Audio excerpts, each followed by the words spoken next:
Yo, what's happening? It's Chris from Redbeard Videos, back with you for another edition of the review show where we review stuff. It's pretty self-explanatory, actually. Sometimes I review lists, magazines, or movies, albums, or songs, or whatnot. Last week, we had our first episode of The Good, The Bad, The Ugly, and guess what? We're gonna have another one. The return of The Good, The Bad, and The Ugly. Now, before we get to any of that, our social media stuff. Twitter, @VideosBeard.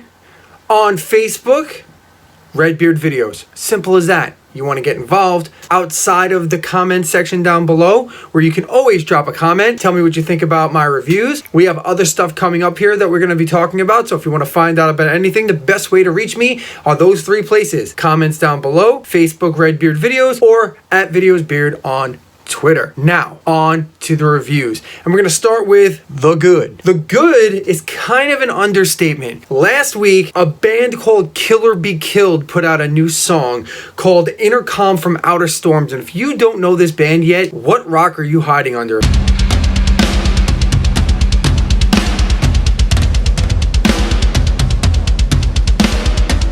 If you're a metal fan, Killer Be Killed is, in my opinion, not only the current, but could be the all-time premier supergroup under the sun right now. This band fucking wrecks, like, without question. You got Max Cavalera, Sepultura, on vocals, and God, he just comes and just cuts your head right the fuck off.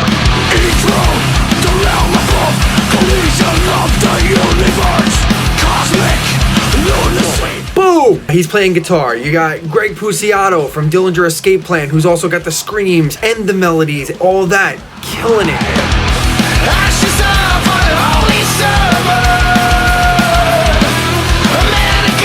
Plus, he's playing guitar on this, which is something I didn't know. I plead ignorance in all the projects that he has done. I plead ignorance. I didn't know that dude played guitar, but he plays a pretty killer rhythm guitar, so that's a good thing. And then you got Troy Sanders doing some lead vocals as well, playing bass, and he's from Mastodon, of course, if you don't know who Troy Sanders is. The thing that's most impressive to me about this band, like, the music is amazing, don't get me wrong. I'm not going to put down the music at all, because the music is hard, and it's got some technicality to it, but it's also heavy as hell, and they have good breakdowns, but it's not typical type of metalcore type music. It shows off all three of those bands, Mastodon, Dillinger Escape Plan, and Sepultura, what they all bring to the table. It definitely shows off all of them. But the most dynamic and interesting thing to this is these vocals. The vocalization between these three guys. I never thought in a million years that three guys who sing such aggressive types of vocals would be able to pull it off and sound distinct and not overdone or trying to outdo each other. They do a very solid job without losing themselves at the same time, just punching you in the face over and over and over.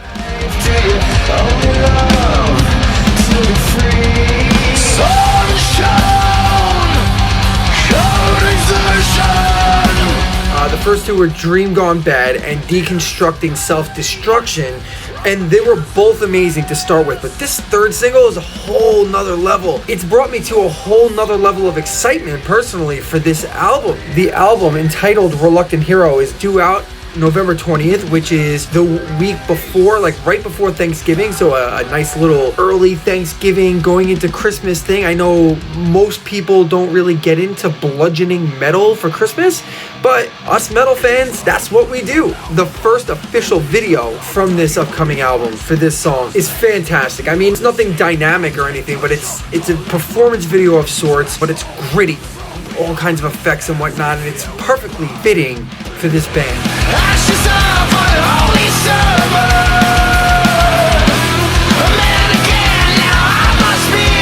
Now I'm gonna say, I know the segment is called The Good, The Bad, The Ugly, and this is the good for the week, but to call this song just simply good is way too much of an understatement. It's awesome. It's just awesome. And to the literal sense of the word, awesome. Like, I listened to this song with my two sons in the car for the first time, and I was in awe of what I heard. So, Killer Be Killed, if you're not familiar with it, check them out for sure. New album due out November 20th called Reluctant Hero. The new single, Intercom for Outer Storms. Video is on YouTube. Check that out for sure.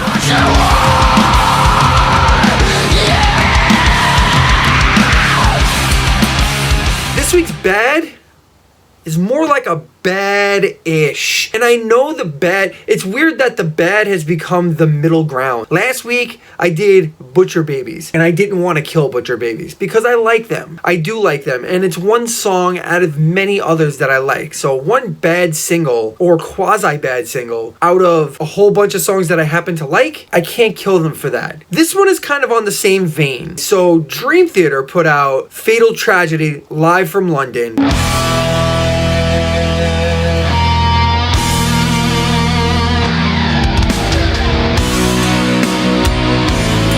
Which will be coming out on their new Distant Memories DVD or live video / CD or whatever they're putting out. Whatever package it is these days, because I'm going to be honest with you, I don't know if they put out CDs and DVD combos anymore, but I know it's released. So this release is due out on November 27th, which is Black Friday. What it's going to be is it's a live recording of this past tour. Now, what to say? This isn't like bad.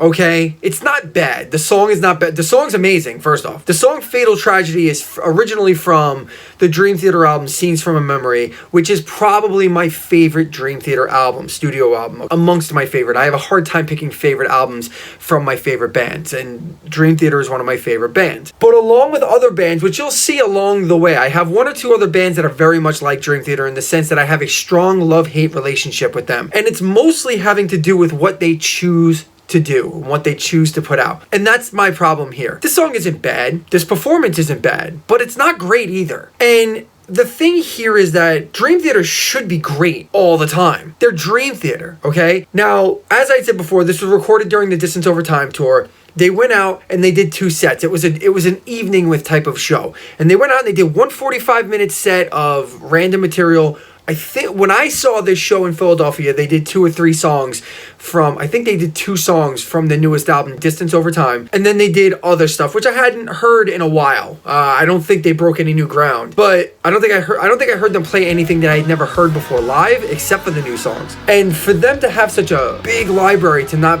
bust out new things, it's a little upsetting sometimes, but the show was amazing. I really enjoyed it because they did that, and then the second set was they played Scenes from a Memory in its entirety.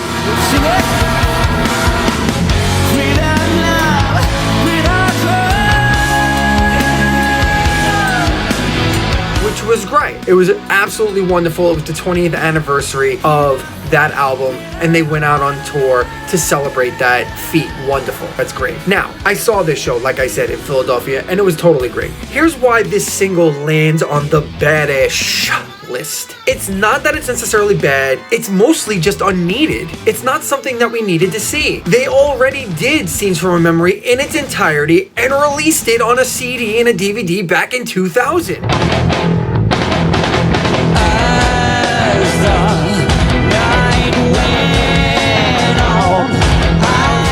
We already have this release.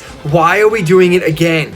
Another documentation of this is not necessary. That's the first problem. The second problem is the first single from the forthcoming release, Pale Blue Dot, which is tremendous.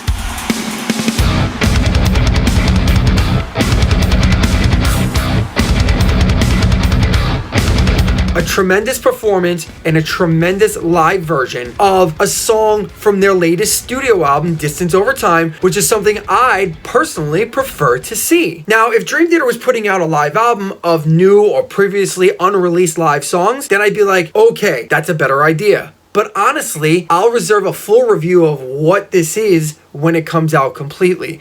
However, I know as a person who has seen Dream Theater upwards of 15 times, there's quite a few songs that I haven't seen live, and they keep putting out live DVDs almost every other year now. Live releases every other year now. It's old, and I understand in this year of 2020 where we can't go to concerts, they're doing their best and they probably think it's the best idea. That's fine. And I can't begrudge them that. So if I can go into the actual meat and potatoes of this, the best way I could have reviewed this particular song is to compare it to the first CD DVD release back in 2000, which was entitled Live Scenes from New York. Now, the song itself just sounds fresher in 2000.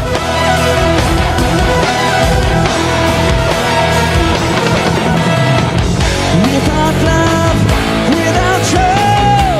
Obviously, James LaBrie sounds so much better back in 2000, 20 years ago. A singer's voice tends to get a little worn, and that's okay. To his credit though, he doesn't sound bad at all on this new version, in the 2020 version, but it lacks a certain power, diction, as in speaking with clarity, and an overall energy.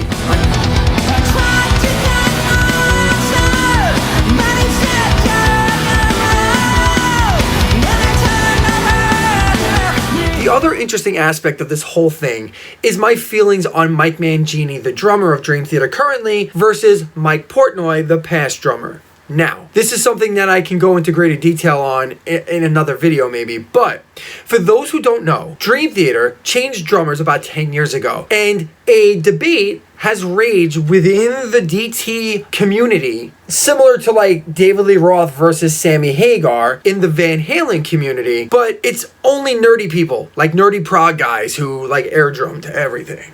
That's who's fighting about this on the internet. My thing is this: Mike Mangini is a great drummer, hands down. It's inarguable that he's a great drummer. One of the greatest ever. He's one of the best out there. He's literally the fastest drummer ever on the planet. Guinness Book of World Records. He plays stuff that most people have to take two hands, and he's like it's crazy.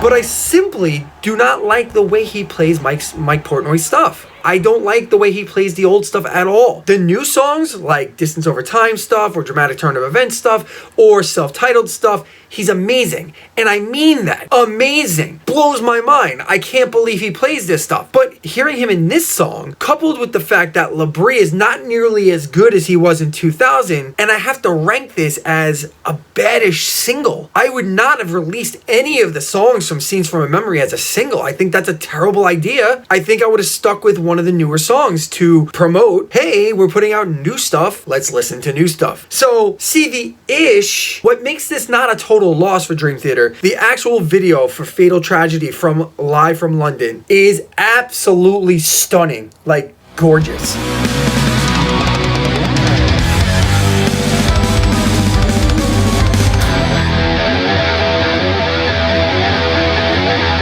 The video is shot from multiple angles, obviously high definition, just amazing looking video. Mwah! Perfection. One of the best live videos I think I've seen in a very long time. Compared to live scenes from New York in 2000, which looks like a video project from a student back when I was first learning broadcasting, I felt like I could have done just as good a job.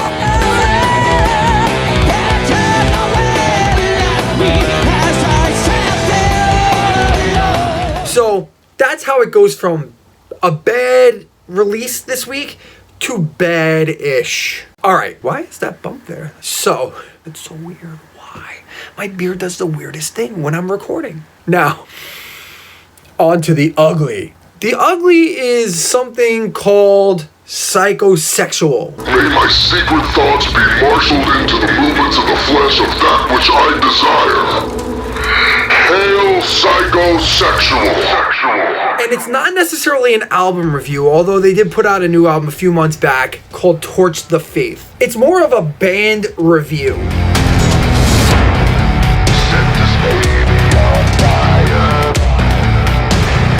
I didn't know this thing existed, and I'm half sad that I didn't know this existed, and I'm a little pissed off at my friend for pushing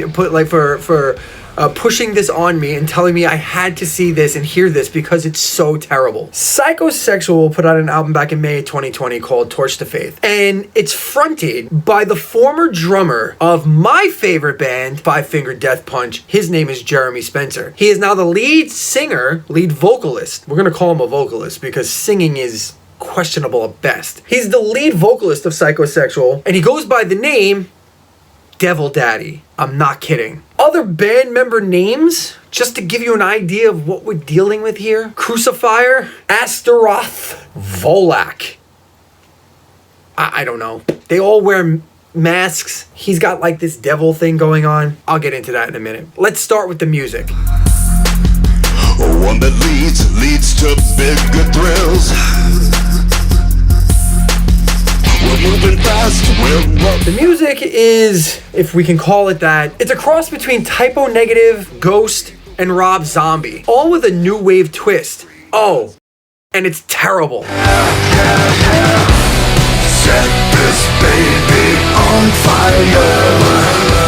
Burn the fucker to the ground. Like the worst. All of it. Literally not a second of it made me go, oh, alright. I tortured myself. I listened to this album twice, all the way through, because that's what I do. For you. I'm dedicated for you. Now, I couldn't find one single moment on this album where I was like, alright, this is alright. No, none. Not at all. Repetitive. Unoriginal. Just flat out dumb. It's dumb. Musically, it's dumb at times. And this made me feel like a brilliant musician, and I'm not for those scoring at home. So, musically, this is a full-on down. Their aesthetic, like the way that they look, that's at least okay. Okay, I'll give them an okay on that. But it's also ridiculous at the same time. First off, this whole masked guy thing with the makeup and God, it's been done to death. You know, we call that Ghost, or we call that Mushroom Head, Mudvayne, Kiss even. Like, I mean, it's been done to death. Marilyn Manson. Oh, holy crap.